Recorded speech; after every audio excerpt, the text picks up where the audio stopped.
Frères et sœurs, avez-vous déjà ressenti ce frisson glacial, debout devant une tombe, alors que le cercueil descend lentement dans la terre? Une question nous frappe tous à cet instant, une question à laquelle personne ne semble pouvoir répondre avec certitude. Où se trouve exactement, en cette seconde précise, la personne à qui vous venez de dire adieu? Et quand le cortège s'en va, quand le silence tombe sur la maison et que vous vous retrouvez seul face à une chambre vide, que se passe-t-il réellement durant cette première nuit mystérieuse? Comme petit merci de nous rejoindre aujourd'hui, nous offrons un moment de bénédiction partagée. Commentez avec le mot foi, si vous êtes ouvert à recevoir une pensée finale spéciale dédiée à tous ceux qui participent. Et s'il vous plaît, appuyez sur « J'aime » si vous appréciez ces moments. Restez bien avec nous, car ce que vous allez découvrir n'est pas une simple supposition ou une parole de consolation superficielle. Il s'agit d'une révélation mystique consignée par une sainte canonisée, Sainte Faustine Kowalska. Ce récit décrit avec une précision inquiétante l'état de l'âme et ce qu'elle traverse immédiatement après les funérailles. Si ce témoignage est vrai, il change radicalement non seulement votre façon de pleurer vos morts, mais aussi votre manière de vivre. Imaginez, si un être cher vous appelait ce soir, désespéré, demandant votre aide, l'ignoreriez-vous? Certainement pas. Pourtant, Faustina nous révèle qu'il existe des âmes qui dépendent entièrement de notre prière, ici et maintenant, pour apaiser leur soif de Dieu. Mais qui était réellement cette religieuse polonaise pour prétendre avoir vu l'invisible, et pourquoi son journal de bord spirituel est-il devenu l'un des piliers de la foi moderne? Frères et sœurs, pour comprendre pourquoi ce récit n'est pas une simple histoire pieuse, il faut regarder la femme qui l'a écrit, Sainte Faustine Kowalska. Elle n'était ni une intellectuelle célèbre, ni une figure publique influente. C'était une religieuse simple, aux tâches humbles. Elle cuisinait, s'occupait du jardin et répondait à la porte du couvent. C'est précisément dans cette obscurité aux yeux du monde que Dieu l'a choisie comme instrument. Comme il est écrit dans 1 Corinthiens 1h27. Mais Dieu a choisi les choses folles du monde pour confondre les sages. Dieu a choisi les choses faibles du monde pour confondre les fortes. Comme petit merci de nous rejoindre aujourd'hui, nous offrons un moment de bénédiction partagée. Commentez avec le mot foi si vous êtes ouvert à recevoir une pensée finale spéciale, dédiée à tous ceux qui participent. Et s'il vous plaît, appuyez sur « J'aime » si vous appréciez ce moment. Restez bien avec nous, car Faustine n'a pas écrit pour divertir, mais par obéissance. Marquée par la tuberculose et des épreuves spirituelles intenses, elle a consigné ce que Jésus lui ordonnait de transmettre à l'humanité. Son journal n'est pas une fiction religieuse, c'est le tracé écrit d'une relation vivante entre une âme et son Créateur. L'Église, après un examen rigoureux, l'a canonisée en l'an 2000, confirmant l'authenticité de sa vie. Ce qu'elle raconte sur cette première nuit après la mort n'est pas de son imagination, mais d'une vision mystique survenue en 1936, où son ange gardien lui a ordonné de le suivre dans un lieu au-delà du monde physique, mais plus réel que tout ce que l'on peut toucher. Mais qu'a-t-elle vu exactement dans ce lieu de brume et de feu? Et pourquoi a-t-elle découvert avec effroi que des âmes qui priaient avec ferveur ne pouvaient pourtant pas s'aider elles-mêmes? Frères et sœurs, dans cette vision de 1936, Sainte Faustine décrit un lieu enveloppé de nébulosité et de feu. Elle y vit une multitude immense d'âmes qui souffraient. Ce n'était pas un châtiment théâtral pour effrayer, mais une douleur réelle et profonde, comme si chaque âme brûlait de l'intérieur d'un besoin impossible à apaiser.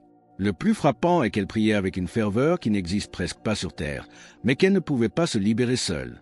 Comme il est écrit dans le psaume 130, « Du fond de l'abîme je t'invoque, ô Éternel ». Comme petit merci de nous rejoindre aujourd'hui, nous offrons un moment de bénédiction partagée. Commentez avec le mot foi si vous êtes ouvert à recevoir une pensée finale spéciale dédiée à tous ceux qui participent. Et s'il vous plaît, appuyez sur « J'aime » si vous appréciez ces moments. Restez bien avec nous, car Faustine a compris une vérité essentielle. Ces âmes ne sont pas abandonnées de Dieu, mais elles dépendent d'une aide qu'elles ne peuvent plus se donner à elles-mêmes. De qui dépendent elles? De nous, les vivants. Pendant que vous rentrez chez vous après le funérail, que le bruit du jour s'éteint et que vous fixez le plafond, ce processus de purification a déjà commencé pour l'être cher. Elles sont éveillées, conscientes et elles attendent. Votre prière de ce soir a une conséquence concrète dans ce lieu que vos yeux ne peuvent voir. L'amour authentique ne se contente pas d'un beau souvenir, il cherche à secourir. Mais comment cette soif ardente de Dieu se transforme-t-elle en une souffrance de chaque instant? Et pourquoi le temps dans l'éternité est-il ressenti avec une intensité que nous ne pouvons même pas concevoir? Frères et sœurs, après avoir contemplé ce lieu de brume et de feu, Faustine a compris que ce n'était pas un châtiment sans but, mais une réalité liée au jugement particulier. C'est cet instant immédiat où l'âme, séparée du corps, se retrouve face à la vérité de sa vie. Elle ne voit plus ses excuses ou ses justifications, mais ce qu'elle a réellement été. Et dans cette rencontre, l'âme saisit avec une clarté douloureuse ce qui lui manque encore pour être pleinement unie à Dieu. Comme il est dit dans 1 Corinthiens 3h15, si l'œuvre de quelqu'un est consumée, il perdra sa récompense. Pour lui, il sera sauvé, mais comme au travers du feu. Comme petit merci de nous rejoindre aujourd'hui, nous offrons un moment de bénédiction partagée. Commentez avec le mot foi si vous êtes ouvert à recevoir une pensée finale spéciale dédiée à tous ceux qui participent. Et s'il vous plaît, appuyez sur « J'aime » si vous appréciez ce moment. Restez bien avec nous, car ce feu, dans le langage spirituel, est le feu de l'amour de Dieu qui purifie. Plus on aime Dieu, plus il est douloureux d'en être éloigné par de petites tâches ou des attachements terrestres. La première nuit après le funéral n'est pas un sommeil tranquille, mais le début d'une attente vécue avec une lucidité que nous n'avons pas ici-bas. L'âme sait que Dieu est sa seule plénitude, mais elle ne peut plus rien faire pour corriger ses fautes passées. Elle ne peut qu'attendre. Elle dépend de la miséricorde divine et de l'aide des vivants. Si l'âme vit cette soif ardente dès la première nuit, comment se sent-elle quand elle s'aperçoit que, sur terre, plus personne ne prononce son nom? Mais quelle présence maternelle mystérieuse Faustine a-t-elle aperçue au milieu de ces flammes, apportant un réconfort que même la mort ne peut briser? Frères et sœurs, au milieu de cette vision de nébulosité et de souffrance, Sainte Faustine aperçut une présence qui change radicalement le ton du récit. Ce n'était pas seulement du feu et de la douleur.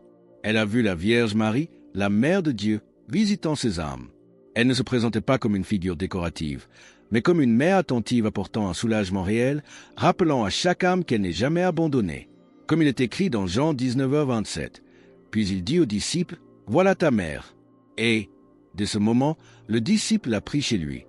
Comme petit merci de nous rejoindre aujourd'hui, nous offrons un moment de bénédiction partagée. Commentez avec le mot « foi » si vous êtes ouvert à recevoir une pensée finale spéciale dédiée à tous ceux qui participent. Et s'il vous plaît, appuyez sur « J'aime » si vous appréciez ce moment. Restez bien avec nous, car si la Mère de Dieu elle-même accompagne ses âmes, comment notre propre action pourrait-elle être indifférente? Le récit insiste sur un point qui bouleverse. Les âmes reconnaissent les orations qu'elles reçoivent. Elles savent qui se souvient d'elles. En cette soirée du 2 avril 2026, si cette personne que vous avez enterrée pouvait voir votre nuit, votre silence et votre manière de vous souvenir d'elle, que découvrirait-elle? Verrait-elle un amour actif ou seulement une tristesse qui ne se transforme en rien de concret? Il y a une différence immense entre pleurer et aimer. Pleurer est naturel, mais aimer est une décision spirituelle qui traverse la frontière de la mort. Mais quelle est, selon cet enseignement, l'aide la plus puissante, bien plus que les fleurs ou les bougies, qu'un vivant puisse offrir pour libérer une âme de ce feu purificateur?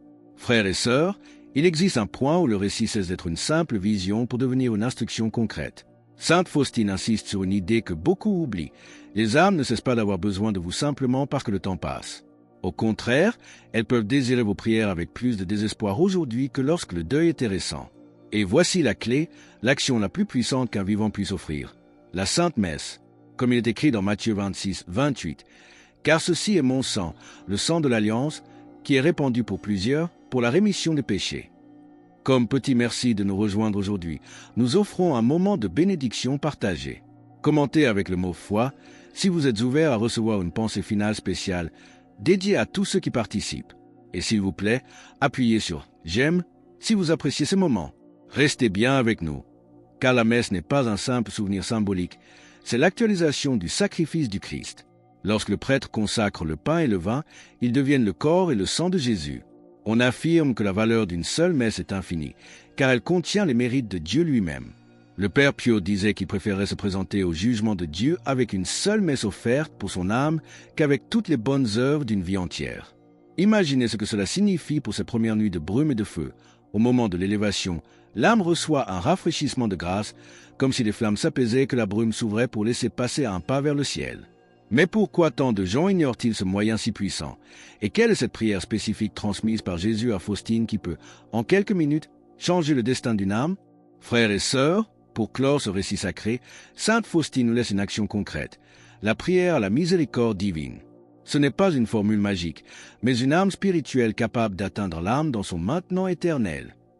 Comme il est écrit dans Lamentation 3, 22-23, les bontés de l'Éternel ne sont pas épuisées, ses compassions ne sont pas à leur terme, elles se renouvellent chaque matin. Comme petit merci de nous rejoindre aujourd'hui, nous offrons un moment de bénédiction partagée. Commentez avec le mot « foi » si vous êtes ouvert à recevoir une pensée finale spéciale dédiée à tous ceux qui participent. Et s'il vous plaît, Appuyez sur « J'aime » si vous appréciez ces moments. Ce 2 avril 2026, comprenez que votre amour ne s'arrête pas au seuil du tombeau. Pour rejoindre notre communauté et ne manquer aucune de ces révélations qui ouvrent les yeux du cœur, pensez à cliquer sur « J'aime » et à vous abonner. La question finale ne vous laisse aucune échappatoire. Si l'être cher que vous avez perdu pouvait vous parler maintenant, vous demanderait-il des fleurs ou une seule messe?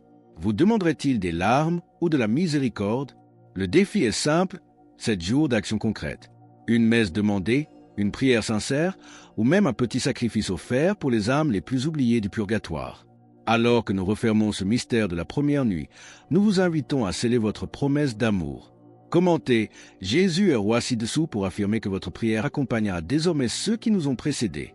Et votre voyage continue. Cliquez sur la vidéo qui s'affiche maintenant sur votre écran, car elle révèle comment la miséricorde de Dieu peut transformer radicalement votre propre vie avant même le grand passage.